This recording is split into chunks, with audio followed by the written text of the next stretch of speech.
आज हम दूसरे पी पे बात करेंगे। इससे पहले मैंने पहले पी पे जो है बात किया था।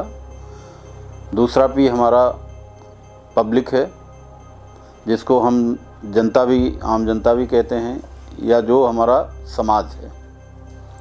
पब्लिक जो है हमारा जनाधार है और पब्लिक के साथ ही सब कुछ जुड़ा हुआ है। और ये पब्लिक एक आदर्श समाज का जो है निर्माण करती है। और समाज वही माना जाता है जिसका कि यदि हम संधि विच्छेद करें तो सम धन आज, सम मतलब बराबर और आज का मतलब वर्तमान।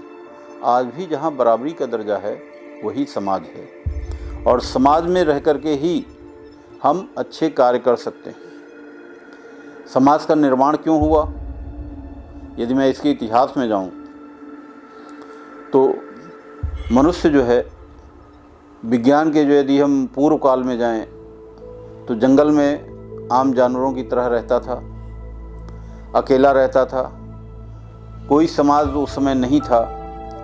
तो उसने सोचा कि यदि मैं इस तरह से जंगल में आम जानवर की तरह रहूँगा तो मैं आगे नहीं बढ़ पाऊँगा, क्योंकि मनुष्य का दिमाग या जिसको कहते हैं इंटेलिजेंस लेवल बहुत हाई था। तो उस इंटेलिजेंस लेवल का जो है उसने उपयोग किया और वो अपने आप को जंगल में अकेले से ग्रुप में आया। ग्रुप में आने के बाद कबीले के फॉर्म में आया और कबीले के फॉर्म में आने के बाद धीरे धीरे गांव और गांव से ये मॉडर्न जो शहर के रूप में हम लोग विकसित हुए। क्यों समाज का निर्माण उसने किया? यदि एक व्यक्ति चाहे कि दुनिया का हर काम मैं ही कर लूँ, मैं ही डॉक्टर बन जाऊँ, मैं ही इंजीनियर बन जाऊं, मैं ही किसान बन जाऊं, मैं ही साइंटिस्ट बन जाऊं, मैं ही दुनिया के हर काम कर लूं, तो संभव नहीं था। लेकिन उसने अपने काम का विभाजन किया, डिवीज़न ऑफ लेबर। और उसमें उसने क्या किया, जो उनके कबीले में बहुत ही जो है पावरफुल थे, सशक्त थे, उनको सुरक्षा का दायित्व दिया। कुछ लोगों को जो है भोजन का जो है पैदा करने के लिए भोजन एकत्र करने का दायित्व दिया। कुछ लोगों के जो कमज़ोर थे वो केवल अपने कबीले में रहते थे, वहाँ पे काम करते थे। जो बुद्धिमान होते थे, थोड़ा सा पढ़े में ज़्यादा इंटेलेक्ट लेवल होता था, कोई खेती का काम करने लगा, कोई जो है इंजीनियरिंग का काम करने लगा, कोई डॉक्टर्स का काम करने लगा। इस तरह करके हर व्यक्ति को उन्होंने काम दिया। और उससे क्या हुआ कि काम तो सब व्यक्तियों ने किया, लेकिन उसका फ़ायदा हर व्यक्ति को मिला। काम जो है एक एक व्यक्ति ने अपने अपने फील्ड में किया, लेकिन उसका फ़ायदा हर व्यक्ति को मिला। तो इसलिए जब हर व्यक्ति को उसका फ़ायदा मिला तो मानव खुशहाल होने लगा, मानव जो है विकसित होने लगा और उसका जो है एक दूसरे का जो फल है वो आपस में बंटने लगा। इसलिए जो मॉडर्न समाज में है कि कोई जो है खेती करता है, कोई डॉक्टर्स का काम करता है, कोई इंजीनियर का करता है, तो इस तरह से सबके काम का फल हम आपस में बांट लिए और हम एक जागरूक जो है समाज का निर्माण हमने किया। तो इसलिए समाज का निर्माण इसलिए हुआ था कि हम एक दूसरे की हर समस्याओं का निदान करें और हर आदमी के काम का फ़ायदा उठाएं, जिससे हम खुशहाल हों और हमारा समाज आगे विकसित हो। और आज समाज में वही चीज़ें हैं, आप देख रहे हैं कि चाहे गाँव में चले जाएँ या शहरों में चले जाएँ, हर व्यक्ति एक दूसरे के साथ जो है जुड़ा हुआ है। गाँव में खेती जो करते हैं, खेती करने वाला कोई और होता है, ज़मीन किसी और की होती है। इसी तरह लोहार जो है लकड़ी का काम करता है, लेकिन बैलगाड़ी और हल जो है बना करके वो किसान को देता है। बीज जो है आपको कहीं से मिलता है, खाद बन के कहीं से आती है। तो कहीं ना कहीं आज भी जो डिपेंडेंसी है, एक दूसरे पे निर्भरता, वो आज भी है। और उसके कारण जो है मनुष्य जो है आगे बढ़ रहा है, समाज आगे बढ़ रहा है और लोग खुशहाल हो रहे हैं। अब ये तो हो गई समाज के विकास की बात, लेकिन समाज जब विकसित हुआ तो साथ साथ में कई तरह के उसमें जो है विकार भी पैदा हुए, अपराध भी पैदा हुए, अपराधी भी पैदा हुए। क्योंकि कहीं ना कहीं समाज में जब असमानता आती, जैसे मैंने बताया था कि जहाँ समाज में समानता है, सब बराबर पे हैं, वहाँ पे किसी तरह की समस्या नहीं। समस्या तब आती है जब वहाँ पे असमानता हो जाती है। किसी के पास जो है बहुत धन संपत्ति है, किसी के पास कुछ भी नहीं है। किसी के पास बड़े बड़े मकान हैं, गाड़ियां हैं, किसी के पास जो है साइकिल भी नहीं है। तो कहीं ना कहीं समाज में लोगों के मन में एक दूसरे के प्रति जो है प्रतिशोध जागता है और कहीं ना कहीं वो अपराध को जन्म देता है। और इसलिए आज के समाज में जितना जो है सामाजिक विषमता होगी, जितने लोग गरीब होंगे, जितने अमीर होंगे और ये खाई बढ़ती रही तो अपराध उसके हिसाब से बढ़ते रहेंगे। दूसरा अपराध बढ़ने का कारण है कि बहुत ज़्यादा समाज में चीज़ें आ गई हैं। लोग उसको देख करके लालच में, किसी को मोबाइल चाहिए, किसी को टीवी चाहिए, किसी को गाड़ी चाहिए, वो सब अवेलेबल नहीं होते, तो कट शार्ट मीडियम है कि वो क्राइम करके उन चीज़ों को प्राप्त करते हैं। तो इसलिए समाज में जब असमानता आई तो अपराध बढ़े, और जब अपराध बढ़े तो पुलिस की आवश्यकता हुई। यदि पुलिस की बात मैं कहूँ तो आपको पहले भी पुलिस, पहला पी मैंने बताया है कि पुलिस जो है समाज की सुरक्षा के लिए बनाई गई है, और आज से नहीं, जब से समाज बना है तब से पुलिस है। उसका फॉर्म बदलता गया है। पहले गांव में जो है मुखिया होता था। यदि मैं प्राचीन काल की बात करूं तो पहले गांव में मुखिया होता था। मुखिया के पास ये चार्ज होता था कि गांव की सुरक्षा की भी वो देखता था, गांव के जितने जो है डिस्प्यूट्स होते थे उनका सॉल्व करता था। इसके बाद वहाँ पे जो कर वसूली होती थी, जो टैक्स लेते थे या जो लगान लेते थे, वो सब काम मुखिया पहले देखता था। लेकिन मध्यकाल में आप आ जाएं तो थोड़ा सा जो है स्वरूप बदला। मध्यकाल में मुखिया जो है हेड हो गया पूरे गांव का, उसके नीचे चौकीदार, कोतवाल, लंबरदार ये सब लग गए, जो कि गांव की सुरक्षा के लिए चौकीदार कर दिया गया।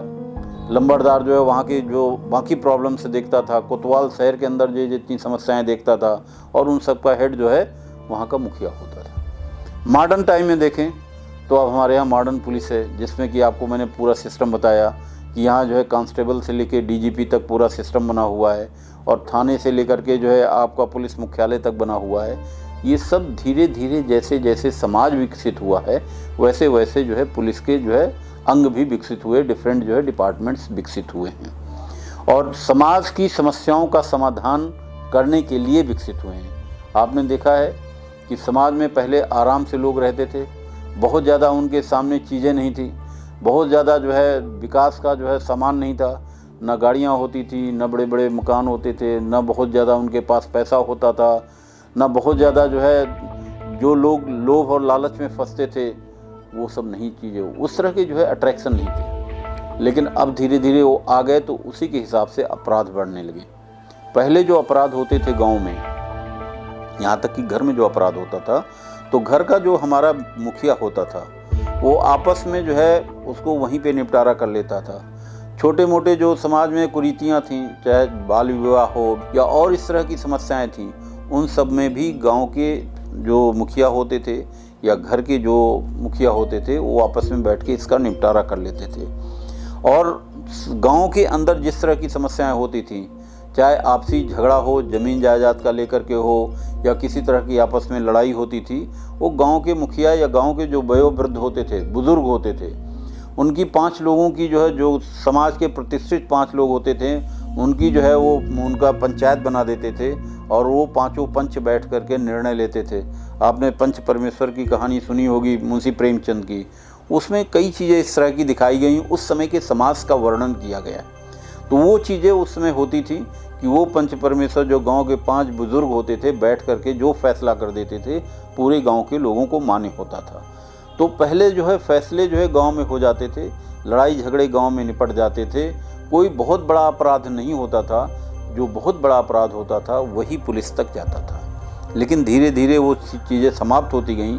अब हर छोटी छोटी बात समाज में जब होती है, किसी तरह की समस्या होती है, उस समस्या के लिए पुलिस के पास जाते हैं, और पुलिस उनका जो है निदान करने की कोशिश करती है, उनका समाधान करने की कोशिश करती है। अपराध का जो पैटर्न बदला है समाज में, आपने देखा कि आजकल ड्रग्स का बहुत ज़्यादा बोलबाला हो गया। गांव में नवयुवक जितने हैं वो जो है ड्रग्स के आदी हो गए हैं। इसको लेकर के जो है हम लोगों ने पुलिस में एक अभियान चलाया था, नशा मुक्ति युवा शक्ति। युवा शक्ति को नशा मुक्ति से कैसे दूर करेंगे उसके लिए जागरूक अभियान हमने चलाया था, जिसमें जो है समाज के ही लोग थे, पब्लिक ही थी, और उसमें प्रेस भी हमारे साथ थी। पुलिस, पब्लिक और प्रेस तीनों मिलकर के इस अभियान को हमने पंचकुला में, अम्बाला में, पूरी रेंज में चलाया था, और उसका बहुत बढ़िया इम्पैक्ट पड़ा था। काफ़ी जो है युवा नशा छोड़ करके समाज की जो है मेन धारा में जुड़े हुए थे।